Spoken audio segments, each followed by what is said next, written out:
someone to behave in and violence are probably the four most. People know, like, there's potential here or there's not, or this one could be the one or they're not. But we...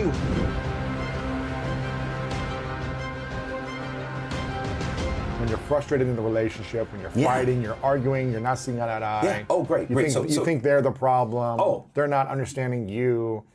What should we ask ourselves? Well, first of all, what am I actually frustrated about? Yeah. Right. Let's start there. What am I frustrated about? What are the problems that I am having?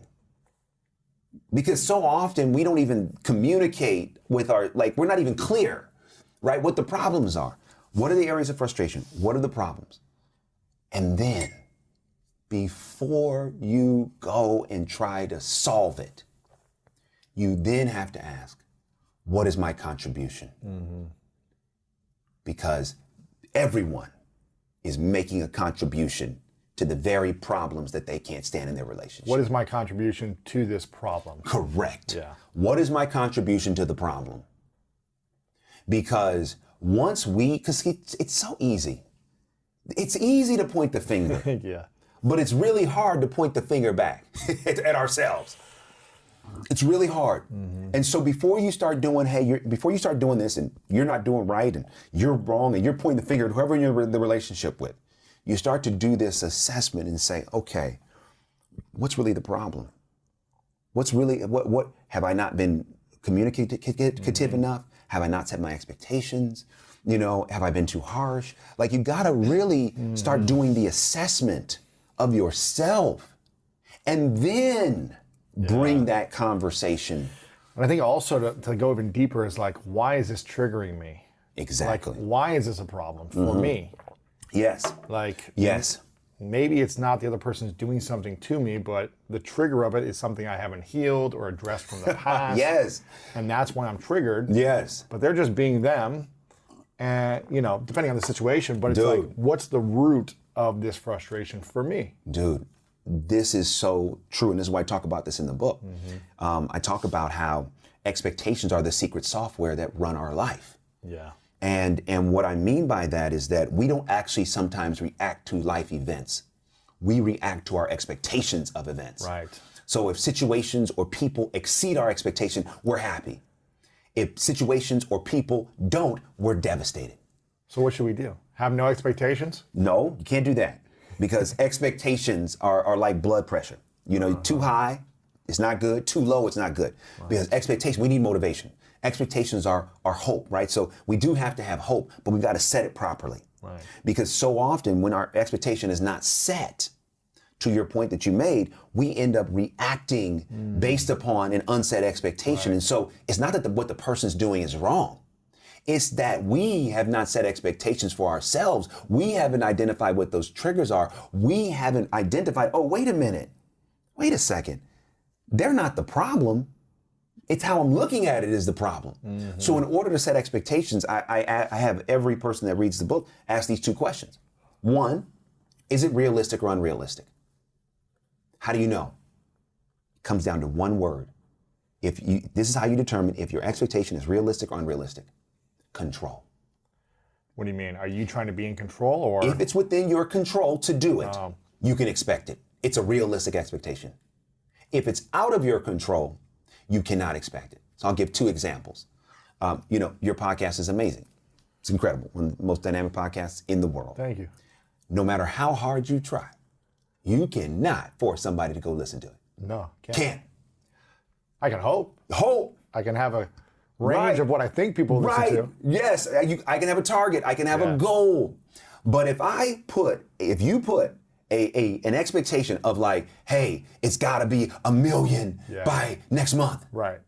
I would argue that's unrealistic because it's out of your control. Right. What's in your control? I want to produce the best podcast with the best conversations and the best guests with the best marketing and the best publicity. All in your control, realistic to expect. Now, let's apply that to people. You're in a relationship. Yeah. I want this person to love me in a certain way.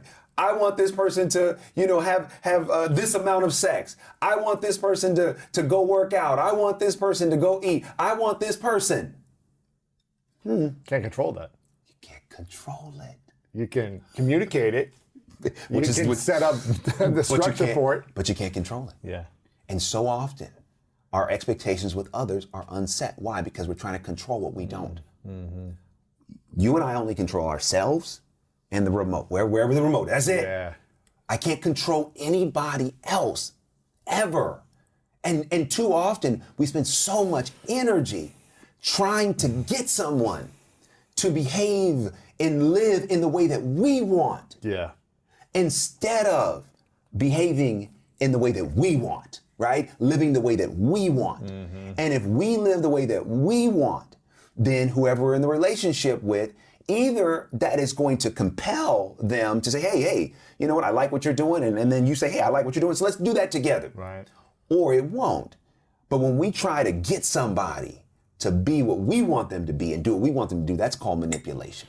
What happens when we are in a relation, when we are trying to control or manipulate someone else in an intimate relationship, or they're doing that to us? What happens? What happens is love goes down. Mm-hmm. Fear rises. Here's what I mean by that. The fear of, if I don't do this, they're going to leave. Mm-hmm. So that person, everyone has different degrees of self-determination. And so in a relationship, when you've fallen in love and you really care about somebody and they're asking you to do something or be something, that could be a very compelling thing to do even when it's not who you are. And so the fear of, if I don't, will they leave? Okay, so then it becomes a performance-based relationship. It's not good. It's not good. I'm doing this because I don't want them to go. But I know it doesn't bring me joy. Mm-hmm. So it no longer is love leading the way. It's fear. It's fear. It's fear. And okay, you know what? I'm going to do this because this is what they want. And I'm going to become this. But every moment that I do it, and it's not in my heart, is a moment that my soul gets crushed. Oh. Every single moment. This is my life. This is my life up until now, where, not all the time, but I could see a pattern in my past relationships where I would just do things to make the other person happy, even though I didn't want to do them, mm-hmm. because they were angry or upset or frustrated or whatever. They had some expectation. And I would sense like, man, the love is going down a little bit. But when I took responsibility and accountability, I was like, but it's not their fault. I'm the one choosing to do these things because I'm afraid that they're going to be angry at me or that they're going to leave or they're not going to love me. So it's my responsibility to stand in my truth in those tough, challenging moments when someone's like, you don't support me, you're not doing whatever they're saying. Yeah. It's tough to do that. Oh. We're triggered, it's challenging. But I think if someone's going to leave you by you standing in your truth and being frustrated by you constantly, then that's maybe not the right fit for you. Well, not only is it potentially not the right fit, you got to think about something. You got to put yourself at the end of your life. And you got to say. You posted a quote on Instagram recently about this. Yes. I saw it. That's a good quote. One of the regrets, one of the regrets of the dying. Yeah. Oh, yeah, that quote. Yeah. And I use that as a prompt. Yes. To get people to think about in your life. But if you do that, so let's say in that dynamic, you become what they want you to be, even though it's not who you really are. Mm-hmm. You get to the end of your life, and can you live with doing what was expected but never what was destined? Can you live with doing what was expected but never what was destined? And if the answer to that question is no, then you gotta make some changes now. It's so tough. It is. Why does love trap us? Because I'm speaking for myself. Yeah. Because I don't want to say the world does this, but I sense a lot of other people do this. When we feel the sense of chemistry and connection and intimacy and vulnerability and love, whether it's real or not, we sense that feeling of intimacy with someone else. Why does that trap us? And we stay in these things, in general, I'm not speaking for everyone, but we tend to stay in these things much longer than we should. Like, you'll hear people say, I knew I should have got a divorce 7 years ago. Yeah. It's like they break up or they divorce. I always ask them, when did you know that you weren't supposed to be with this person? 5 years ago, 10 years ago, the day I got married. Right? You hear these things and you're like, well, why do we stay? Right. Why is this so hard for us, this trap of love?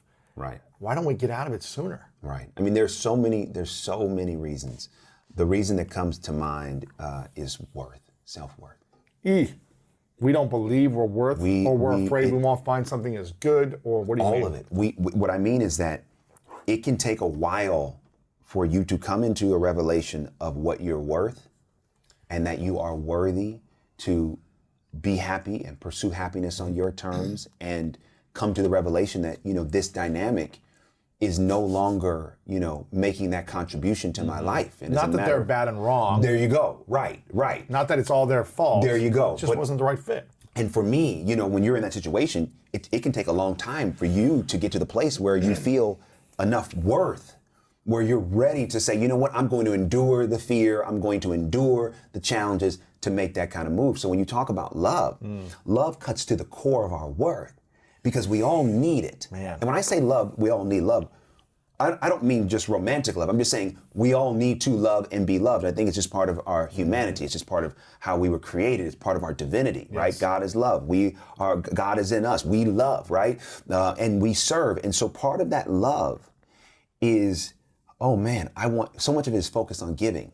Because think about how we're socialized, right? Oh, you do the right thing. Oh, mommy, daddy loves you. Oh, I want to, but it's not like, do you love you?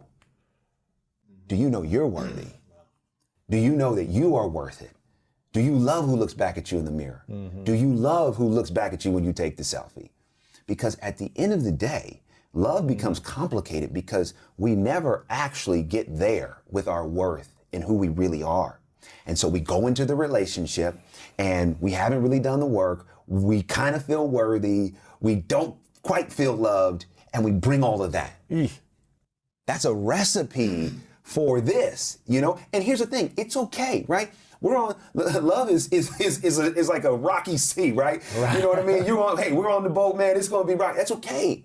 Because we all have our stuff. So it's not about finding somebody who don't have stuff. You want to find somebody who can help you with your stuff. Who's willing to help you with your stuff. So that as you bring things that are difficult, they're like, hey, it's cool, let's work this through. But you both find a healthy way to do it. Yes. But one of the reasons why I think people stay in things is because of worth. And you need time to get to a place, and some people never get there, where you realize what you're worth. Because at the end of the day, I go back to happiness. It's like, and peace and joy. We only live this life once. I'm a Christian. I believe in heaven. I believe in that. But I also believe that this earth, this life, this particular existence, we only get it once. So when you really put that in the broad scheme of things, you think, okay, am I living right now according to my choice? Yes. Am I doing the things that bring me joy, bring me peace? Or am I allowing things in my life that are working against it, no matter what they are? It could be a relationship, it could be a job, it could be a living environment. Whatever it is, I have to take control and do this assessment and then make the decision, okay, from a relationship standpoint, if my relationship isn't everything I wanted, okay, what do I need to do to fix it? But first I gotta fix me. Yeah. And I gotta work on me. And I gotta love me. And as I love me, it will then help me learn how to love others and make the assessment. Okay, you know what? Maybe this person is gonna be able to walk with me and I walk with them. Great. Maybe not. But let me not just point the finger and do the work. The other thing I want to hit is when you talk about setting expectations, that second part of setting expectations is communication, right? Is it spoken or unspoken? And we talked about this earlier. You've got to actually ask the question. So even in this situation, when you talk about difficult relationship, this scenario, instead of making the assumption, whatever your area of frustration is, sit down and frame it as a question. You know what? I was expecting that, in this relationship that, we would sit down and eat every night at 7:00. Right, because this is what we did with my There you family. go. Right. So I just assumed. That's what I just assumed. You would do the same thing. Is that your expectation? Is that something I can expect from you? And let them say yes or no. Yeah. Oh, okay. So For you, like, you don't ever expect to be home at 7. You're going out to dinner. You're going out to dinner, right? Oh, okay, got it. Okay. All right, okay, great. Wow, now we're actually having a real adult conversation, right? We're having an adult conversation because we're taking accountability and we're communicating.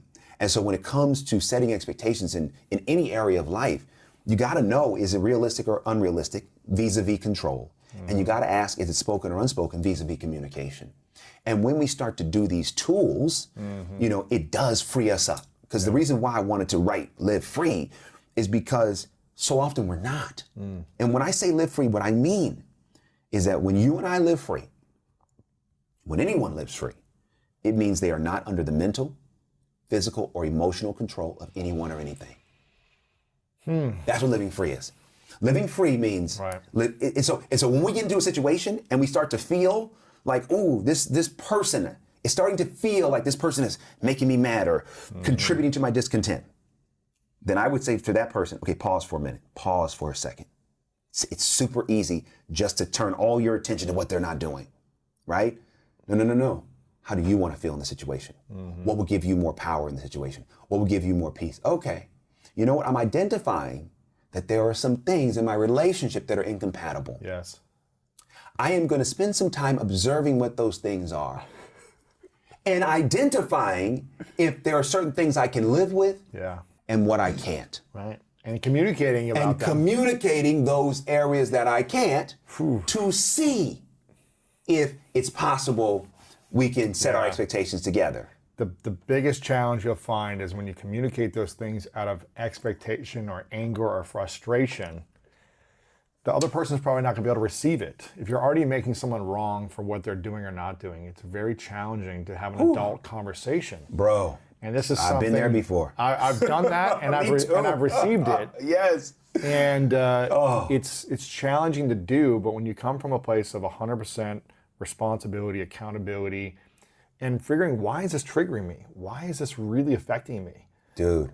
Then you can come from a calmer place of like, okay, I didn't like this, but I don't need to make you wrong for this in this moment, because we can talk about it, come up with an agreement that then moving forward, we can either live up to or not. And then we can make a decision if this frustrates me. Correct. I mean, challenging. It's challenging, but it's good work. And for me, that's, you talk about flaws, like that's an area that I have been, outside of identifying what my needs are and being okay to admit those needs. One of the flaws, man, is that, I have a really strong sense of right and wrong. And if someone's not doing that, you're like, according to me, that's wrong. Right. So if some may have right, dude, I'm like, that's wrong. So when Megan and I have had moments of disagreement, I have at times mishandled it completely. Because I have in my mind made the decision that on that particular thing that she may have done that I didn't like, she's wrong. Yeah. For you. For me. Right. But no. I didn't. For me came as I evolved and as I grew. Initially, it was like, no, that's wrong. Yeah. Period. Wrong in the world. Not just wrong for DeVon, wrong in the world. So here's the problem with that. The problem is when I make the decision and judge her action as wrong, the moment I bring it up in a way of attack. Yeah. And anyone, when they feel attacked, they're gonna get defensive. You can't do that in a relationship. You can't do it, but it happens all the time. It does, man. And dude, what would happen is I would, get on my self-righteous, soapbox. I can't believe we did this. There you go. There you go. What were you thinking? There you go. Judgment. What's she gonna say? Oh, you're right, DeVon. I'm a bad person. Everything you say is truth. Right. Yeah. No, dude, listen. I learned the hard way. What that did was it pushed her further away. Right. It doesn't mean that the point of what I was bringing up, whatever we were dealing with, didn't have merit. Didn't mean that. It just meant that the way I went about it was wrong. Right. And my intent was not being realized because I came at it from judgment and I'm right and you're wrong and da-da-da-da. So as I bumped my head, I realized, oh, got it. The way I see the world is the way I see the world. Yeah. It's not exactly how the world may be. So when I use how I see the world as the way that she has to see the world, I am the one with the problem. Yeah. Because I've got to understand and take into account the two different perspectives. Right. So what I had to learn to do is express it from here. my love, Yeah. when this happened, here's how it made me feel. Mm-hmm. Here's was my takeaway. Is that the right way to think about it? So instead of doing like this, I had to do like this. Oh yeah, when you said that, I felt this way about that. You know, how can we, you know, and that approach, bro, that approach is what then brings the communication. Right. Then she wants to be contributing in a more supportive way. And also just talk it through, right? Because it's not a pointing the finger. I'm not pointing the finger at her. You know, she's not pointing the finger at me. We're actually talking about it. So she'll say, hey, you know, there are certain things that you do that make me feel this way. I was like, oh, okay. Now, here's another hard truth. There's some situations I'm like, I'm not responsible for those feelings. Right. Doesn't mean you have to change who you are. No, baby, I love you. I understand what you're saying. And you know I love you, period. I understand you feel a certain way about certain things. That's not my responsibility. Mm-hmm. Right? So the same way that I feel about certain things, you're like, hey, that's not my responsibility, right? Yeah. I still got to go do my work. I still have to go on my journey. And I still have to continue to get to that place of peace and healing and contentment inside the journey, if that makes sense. On a scale of 1 to 10 of jealousy, 10 being extremely jealous human being, 1 being not jealous at all, where would you say you lie? In life or like relationship? In relationship. Oh man, I'm not jealous. I'm like, it's like a 1 for me. Did you ever used to be jealous in relationships? Never. And I'll tell you why. Because I love me, okay? Right. So I'm like, yo, listen, I ain't jealous of no other dude. I'm not. And the reality is, if any woman that I was with found, you know, for whatever, more comfort or you know, was like, hey, I want to go over there and experience that person, God bless you. Mm-hmm. God bless you. We're not the right fit then. Not the right fit. Yeah. You know, and if I was a jealous person, I couldn't be married to my wife. You know, my wife is one of the most successful. I mean, first of all, she's beautiful, but she's also one of the most successful, you know, women, you know, actors in Hollywood. You know, she's an icon. She's known around the world. Mm-hmm. You know, I mean, she's got men. You know, I mean, literally, you know, and men all around the world, you know, desire her and would probably do anything for her. Mm-hmm. And that's who she was before we got married. Mm-hmm. So if I was the jealous type, work. I couldn't. I'd be miserable. Miserable. Because right now she's in, you know, New York on a TV show. I'm here in LA. And you gotta have trust. And you gotta have trust, right? So if I'm a jealous man, oh man, What is jealousy saying about us? Insecurity, massive insecurity. I don't feel safe with me, so I don't feel safe with you. What do you mean I don't feel safe with me? Meaning, if I am secure with who I am and I feel good being alone, right? I feel safe in my isolation. I feel safe in my loneliness or periods of time when I'm by myself. Then I trust that you're going to feel safe and you're going to honor whatever needs to happen. Mm-hmm. But if I don't feel safe, like I don't really like being alone much and I don't really like being by myself, then you don't feel, no, what are you doing? What's the problem? Mm-hmm. What's happening? So that insecurity and not feeling safe with self, you transfer onto the other person. Because if you're content with your personal time, you tend to be more content when others have personal time independent of you. You're not worried. You're not worried. You know, and then also one of the things that could happen is that you got burned in the past. You know, someone did you wrong, they violated your trust, and so fear has crept in, and so that fear is driving your jealousy. Yes. You know, I'm afraid that what happened before is going to happen again. And so as a result, I'm transferring that previous pain onto my present situation. And that's always a recipe for disaster, right? Because the person you're dating is not the person you dated. You can't expect them to repeat the same thing. Exactly. Now, but here's the other thing. Because life is a mirror, right? Yeah. And whatever we put out, we get back. If you keep putting that out, if you put it out on the last situation, this person you're dating may not be a cheater at all. But if you don't trust them and you keep getting mad at them. You're going to push them away, they're going to want to cheat.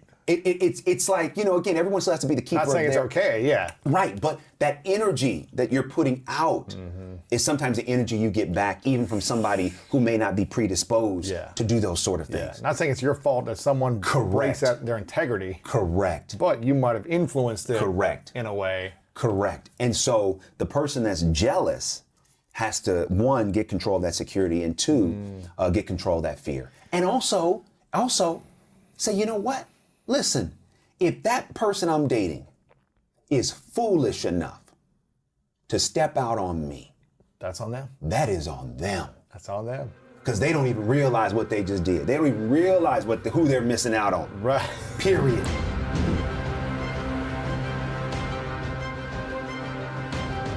What are the core reasons or the core things you see over and over that either end or make a relationship challenging to be in the longer you're in? What are the challenges that come up over and over that you see? So there's always three questions, right? What's a thriving relationship? A thriving one. Yeah. What can go wrong? Uh-huh. And how do you fix it? Okay. So you started with the middle question. What goes wrong? Yes. I think there's a number of things in a relationship that become the kind of cornerstones of the demise. Okay, and I'm not going to list them in order, but they all are part of each other. Indifference, and contempt, and neglect, and violence are probably the four most important. Okay. I'm not talking about big violence. Microaggressions are plenty. Indifference, when you start to feel like the other person fundamentally is not really caring about you anymore, or you don't care about them. What they feel, what they think, who they are, what they're about. You just don't care. You've lost interest. But it's more than losing of interest. It's also when you are indifferent, you degrade the other person. They're less important to you. They don't matter. And ultimately, what we feel in relationships is that we matter. That is the essential reason for connecting to people, is that we are creatures of meaning. Right. I matter to you. I'm someone. You care about me. You want my well-being. You're proud of me. You want good for me. You're benevolent. All of that. When you are indifferent, the whole thing goes. And then you start to, there's that coldness that creeps in, that sense of estrangement, that complete disconnect. That. The second one is neglect. Neglect, when people just basically take each other for granted. You know, they take more care of their car than of their partner. Or their dog. Or their dog, anybody, anything, their yard, anything. Anything gets attendance. Their business. Their business for sure. Their business for sure. You know, everything gets priority. Everything gets reviewed, evaluated, attended to, 360s, you name it. You know,